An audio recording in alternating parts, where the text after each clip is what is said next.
নমস্কাৰ মই ঋতুৰাজ টাইম 8 দৰ্শকসকলৰ বাবে এই মুহূৰ্তত লৈ আহিছো এটা ডাঙৰ খবৰ। এতিয়া ধুবুৰীবাসী জনতাই নিশা পাতিছে ৰাইজমেল। ৪,০০০ বিঘা ভূমিত প্ৰশাসনে উচ্ছেদ চলাম বুলি কোৱাৰ পাছত এতিয়া সম্প্ৰতি দেখিবলৈ পোৱা গৈছে ধুবুৰীবাসী জনতাই নিশা ৰাইজমেলত লৈছে মহাসংকল্প। ৪,০০০ বিঘা ভূমিটো দূৰৰে কথা, ৪ ইঞ্চি ভূমিও প্ৰশাসনক এৰি নিদিয়াৰ হুংকাৰ প্ৰদান কৰি এক প্ৰকাৰ নিশাৰ ভাগত পৰিস্থিতি কৰি তুলিছে উত্তপ্ত। ডাঙৰ খবৰ টাইম 8 দৰ্শকসকলক এই মুহূৰ্তত জনাইছোঁ, দেউতাৰ ভেটি মাটি এৰি আমি ক'তো নাযাওঁ বুলি এতিয়া মন্তব্য প্ৰকাশ কৰিছে ধুবুৰীবাসী জনতাই।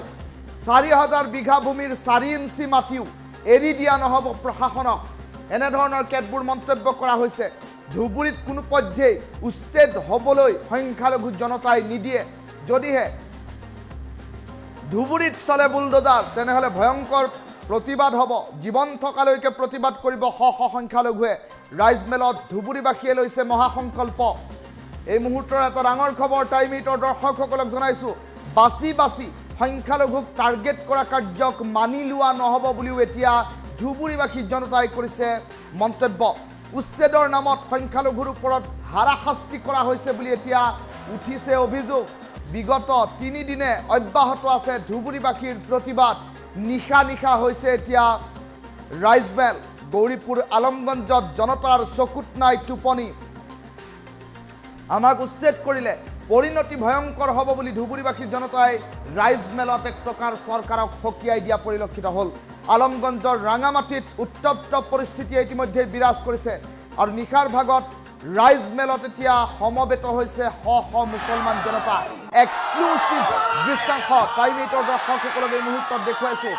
এই দৃশ্যাংশ মন কৰক, শ শ জনতা নিশাৰ ভাগত ওলাই আহিছে আৰু এইসকল জনতাই ৰাইজমেলত সমবেত হৈ এটা কথা সুস্পষ্টকৈ উল্লেখ কৰিছে যে এই মাটিতেই আমি জন্মগ্ৰহণ কৰিছোঁ, এয়া আমাৰ দেউতাৰ মাটি।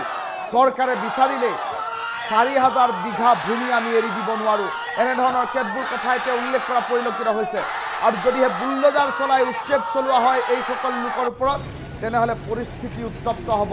গণতান্ত্ৰিক আন্দোলনৰ বাবে সাজু থাকিব লাগিব চৰকাৰ, এনেধৰণৰ কেতবোৰ কথা ইতিমধ্যে উল্লেখ কৰা পৰিলক্ষিত হৈছে। টাইম 8 দৰ্শকসকলক এই মুহূৰ্তত ধুবুৰীৰ কেইবাটাও প্ৰান্তৰ দৃশ্যাংশ দেখুৱাইছোঁ। বাওঁফালে আৰক্ষীয়ে টহল দি থকা দৃশ্যাংশটো ধুবুৰীৰ বিলাসীপাৰাৰ, আৰু আনফালে দেখিবলৈ পোৱা গৈছে সোঁফালৰ স্ক্ৰীণত দেখুৱাই থকা দৃশ্যাংশটো হৈছে ধুবুৰীৰ গৌৰীপুৰ আলমগঞ্জৰ। এতিয়া এক প্ৰকাৰ ভয়ংকৰ পৰিৱেশৰ সূচনা হোৱা দেখিবলৈ পোৱা গৈছে। ৪,০০০ বিঘা ভূমিত প্ৰশাসনে উচ্ছেদ চলাবলৈ লোৱাৰ প্ৰাক মুহূৰ্তত এতিয়া পৰিস্থিতি যেন ক্ৰমাগতভাৱে এক প্ৰকাৰ উত্তপ্ত হৈ পৰাৰ খবৰ আহি পৰিছে। ৪,০০০ বিঘা ভূমিৰ ৪ ইঞ্চি ভূমিও এৰি দিয়া নহ'ব, এনেধৰণৰ কেতবোৰ কথা এতিয়া উল্লেখ কৰাৰ খবৰ এই মুহূৰ্তত আহি পৰিছে। এয়া আমাৰ দেউতাৰ মাটি, এয়া আমাৰ পিতৃৰ মাটি আৰু এয়া আমাৰ পৈতৃক সম্পত্তি বুলি উল্লেখ কৰিছে ধুবুৰীবাসী জনতাই। এটা ডাঙৰ খবৰ এই মুহূৰ্তত টাইম 8 দৰ্শকসকলক জনাই আছোঁ, কিয়নো শ শ মুছলমান জনতাই নিশাৰ ভাগত এতিয়া ৰাইজমেল কৰিছে, দিনৰ ভাগত ৰাইজমেল কৰিছে আৰু ইখনৰ পাছত সিখন ৰাইজমেল অনুষ্ঠিত হোৱাৰ পাছত দেখিবলৈ পোৱা গৈছে পৰিস্থিতি এতিয়া ৰাইজমেলত উত্তপ্ত হৈ পৰা পৰিলক্ষিত হৈছে। ৪,০০০ বিঘা ভূমি চৰকাৰে অধিগ্ৰহণ কৰিব। এফালে মাইক যোগে চৰকাৰে ঘোষণা কৰিছে যে এই প্ৰান্তসমূহত অভিযান চলিব আৰু অভিযানৰ প্ৰাক মুহূৰ্তত বেদখলকাৰীয়ে এই ভূমিসমূহ এৰি দিব লাগিব, এনেধৰণৰ কেতবোৰ কথা ইতিমধ্যে উল্লেখ কৰা হৈছে। আৰু তেনে পৰিপ্ৰেক্ষিতত দেখিবলৈ পোৱা গৈছে সমগ্ৰ বিষয়টোক লৈ এতিয়া ধুবুৰীৰ জনতাই উল্লেখ কৰিছে যে এয়া আমাৰ দেউতাৰ মাটি, আমি চৰকাৰে বিচাৰিলেই এই মাটি আমি এৰি দিব নোৱাৰোঁ আৰু আমাৰ ওপৰত যদিহে এভিকশ্যন চলোৱা হয়, আমাৰ ওপৰত যদি বুলডোজাৰ চলোৱা হয়, তেনেহ'লে পৰিস্থিতি ভয়ংকৰ হ'ব। চৰকাৰ প্ৰশাসন ভয়ংকৰ পৰিস্থিতিৰ সৈতে মোকাবিলা কৰিবৰ বাবে সাজু থাকিবৰ বাবেও ৰাইজমেলৰ পৰা হুংকাৰ দিলে ধুবুৰীবাসী জনতাই। এই মুহূৰ্তত টাইম 8 দৰ্শকসকলক জনাই আছোঁ, তাপবিদ্যুৎ প্ৰকল্পৰ বাবে ৪,০০০ বিঘা ভূমি অধিগ্ৰহণ কৰিব চৰকাৰে আৰু চৰকাৰী ভূমিত ইতিমধ্যে বহু লোকে বাঁহৰ পাতি ঘৰ দুৱাৰ সাজি আছে আৰু ঘৰ দুৱাৰ সাজি নিগাজি কৰি থকা এইসকল লোকক চৰকাৰী ভূমি এৰি দিবৰ বাবে নিৰ্দেশনা প্ৰদান কৰা হৈছে। আৰু চৰকাৰী ভূমিত থকা লোকসকলক নিৰ্দেশনা প্ৰদান কৰাৰ পাছতেই মাইক যোগে প্ৰশাসনে ঘোষণা কৰি দিছে যে তেওঁলোকে ঘৰ খালী কৰিব লাগে, অন্যথা ভূমি আইনৰ অধীনত চৰকাৰ প্ৰশাসনে চলাব উচিত। আৰু তৎসত্ত্বেও এইসকল লোকে কিন্তু এতিয়া প্ৰশাসনক এক প্ৰকাৰ প্ৰশাসনৰ ভাবুকি অথবা প্ৰশাসনৰ যি নিৰ্দেশনা, এই নিৰ্দেশনাক কিন্তু মানি লোৱা নাই। তেনে পৰিপ্ৰেক্ষিতত নিশা বহিছে ৰাইজমেল, ইখনৰ পাছত সিখন ৰাইজমেল অনুষ্ঠিত হৈছে আৰু তাৰ পাছতেই দেখিবলৈ পোৱা গৈছে পৰিস্থিতি হৈ পৰিছে ক্ৰমাগতভাৱে উত্তপ্ত। এই মুহূৰ্তত টাইম 8ৰ দৰ্শকসকলক আমি দৃশ্যাংশ দেখুৱাই আছোঁ। এফালে যদি আৰক্ষীয়ে টহল দিছে, হাজাৰ হাজাৰ আৰক্ষী অৰ্ধসামৰিক বাহিনী মোতায়েন কৰা হৈছে, আনফালে কিন্তু প্ৰতিবাদ তীব্ৰতৰ হৈছে। উচ্ছেদ কোনো কাৰণত মানি নলয় ধুবুৰীৰ জনতাই, আৰু ধুবুৰীৰ সংখ্যালঘু জনতাই এতিয়া মন্তব্য প্ৰকাশ কৰিছে, জয়াই অসম ধ্বনি দিছে আৰু তাৰ পাছত তেওঁলোকে কৈছে যে এয়া আমাৰ দেউতাৰ মাটি, চৰকাৰে বিচাৰিলেই আমি পট্টাৰ মাটি এৰি দিব নোৱাৰোঁ আৰু তাপ বিদ্যুৎ প্ৰকল্প নালাগে, আন যি প্ৰকল্পই নহওক তাৰ বাবে আমাৰ ওপৰত কৰা উচ্ছেদ অত্যাচাৰ বন্ধ হ'ব লাগিব আৰু গণতান্ত্ৰিক আন্দোলনৰ বাবে চৰকাৰ প্ৰশাসন সাজু থাকিব লাগিব বুলিও এক প্ৰকাৰ মন্তব্য প্ৰকাশ কৰা পৰিলক্ষিত হৈছে। টাইম 8ৰ দৰ্শকসকলক এই মুহূৰ্তত আমি দৃশ্যাংশ দেখুৱাই আছোঁ। ইয়াত ধুবুৰীৰ দৃশ্যাংশ, আন কেইবাটাও দৃশ্যাংশ থাকিব। টাইম 8ৰ দৰ্শকসকলক দেখুৱাম, মন্তব্য আছে। টাইম 8ৰ দৰ্শকসকলক এই মুহূৰ্তত মন্তব্য শুনাই লৈছোঁ।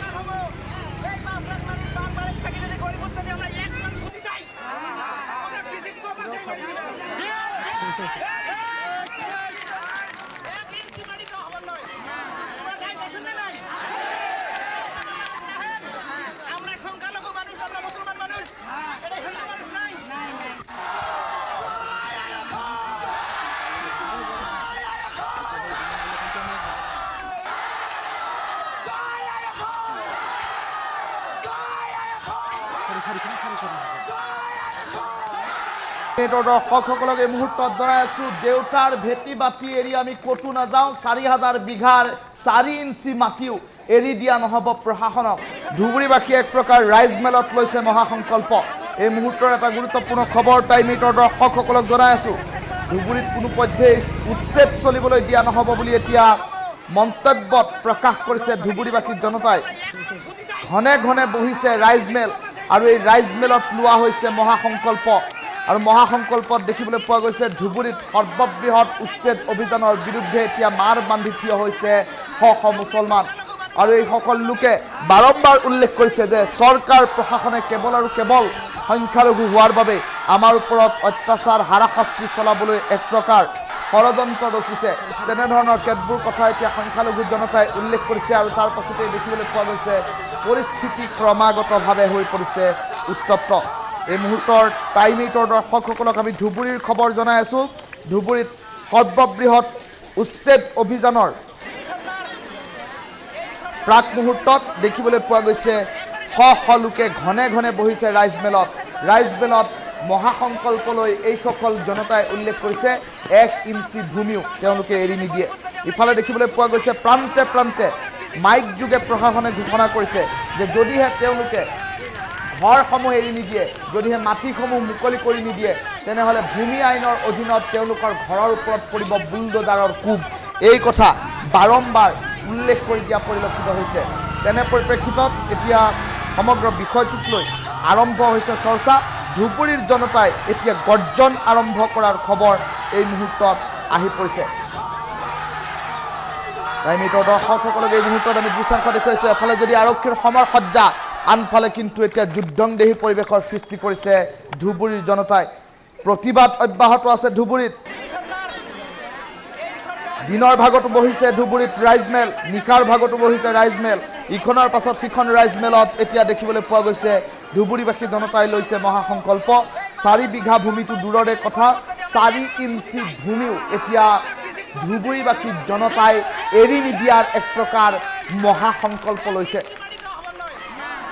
কিয়নো তাপ বিদ্যুৎ প্ৰকল্পৰ বাবে 4,000 বিঘা ভূমি অধিগ্ৰহণ কৰিব ধুবুৰীবাসীৰ পৰা চৰকাৰে। আৰু তেনে পৰিপ্ৰেক্ষিতত দেখিবলৈ পোৱা গৈছে 4,000 বিঘা চৰকাৰী ভূমিত অবৈধ দখল কৰি থকা লোকসকলক ঘৰ এৰিবলৈ, মাটি এৰিবলৈ নিৰ্দেশ প্ৰদান কৰাৰ পাছত এতিয়া যুদ্ধংদেহী পৰিৱেশৰ সৃষ্টি হৈছে ধুবুৰী জিলাত।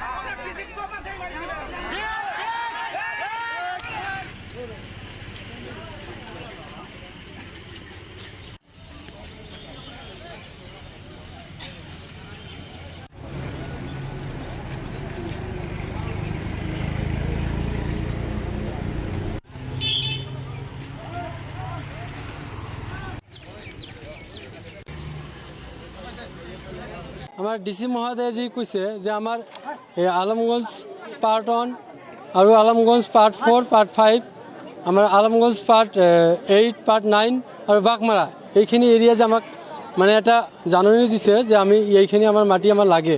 কিন্তু আমি ইয়াত বহুদিনৰ পৰা আমি বসবাস কৰি আছোঁ।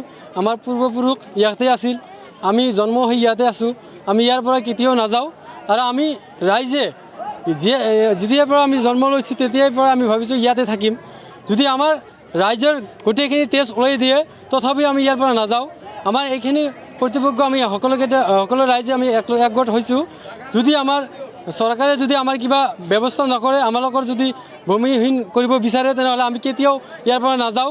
আমি ইয়াত সকলোৱে আমি সজাগতা হ'বলৈ মানে সাজু হৈছোঁ যে ইয়াৰ পিছত যদি আমাক উচ্ছেদ কৰিব বিচাৰে লাগিলে আমি দিম, তথাপিও আমি ইয়াৰ পৰা নাযাওঁ। নহয়, আমি ইয়াতে আমি যেতিয়া জন্ম লৈছোঁ তেতিয়াৰ পৰা আমি গম পাইছোঁ যে ইয়াত আমাৰ ছ'চাইটিৰ মাটি আছে। আৰু আমি য'ত আছোঁ ইয়াতে আৰু এটা আমাৰ 400 বিঘা আমাৰ লিষ্টত দিয়া আছে। সেই লিষ্টত আমি 21জন বা 22জন মানুহ লিষ্টত লৈছে, এই নামকেইটাও আছে।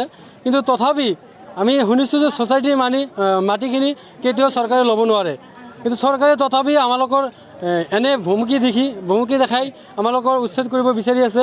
আমি কেতিয়াও এই উচ্ছেদ আমি হ'ব নিদিওঁ, আমি হ'ব নিদিম আৰু এইটো আমি প্ৰত্যক্ষ কৰি আছোঁ। ছ'চাইটি কি আপোনালোকৰ লগত দুমুখীয়া স্থিতি কৰিছে?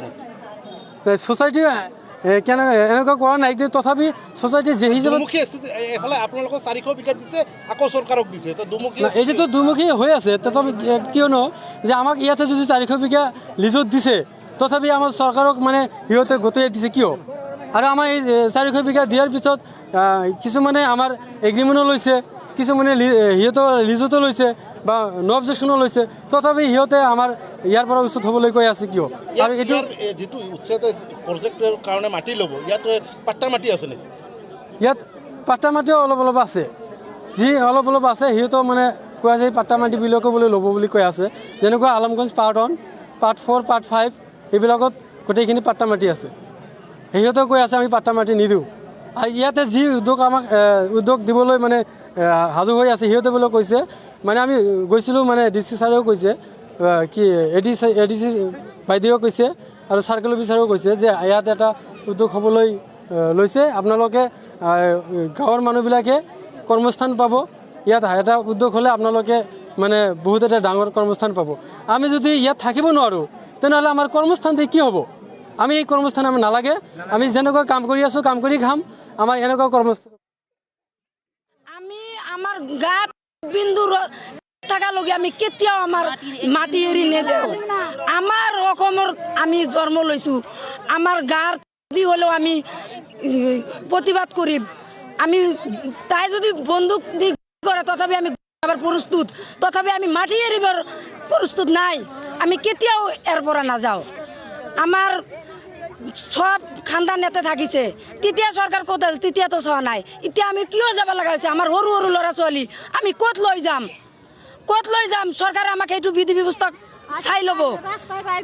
এতিয়া আমি ৰাস্তাত থাকিম, এতিয়া আমাৰ সৰু সৰু ল'ৰা ছোৱালী আমি ক'ত যাম? আমাৰ যাব লগা কতো জাগা নাই, আমাৰ কতো জাগা নাই, আমি ক'ত যাম? এতিয়া আমি সৰু সৰু ল'ৰা ছোৱালী লৈ আমি নিজে কাম কৰি কৰ্ম কৰি খাই আছোঁ। এতিয়া চৰকাৰে আমাক কিয় উচ্ছেদ কৰিব লাগে? এতিয়া উচ্ছেদ কৰিব আমি যাম ক'ত? আমাৰ যাব লগা কতো জাগা নাই। আমি এটাই অনুৰোধ জনাইছোঁ, আমি ইয়াৰ পৰা ক'তো নাযাওঁ, চবেই ইয়াৰ পৰা ক'তো নাযায়। আমি ইয়াতে থাকিবৰ প্ৰস্তুত। আমি গেলে ইয়াতে যাম, বাচিলেও ইয়াতে বাচিম, আমি ক'তো নাযাওঁ। আমি এক বিন্দু মাটি এৰি নেদিওঁ।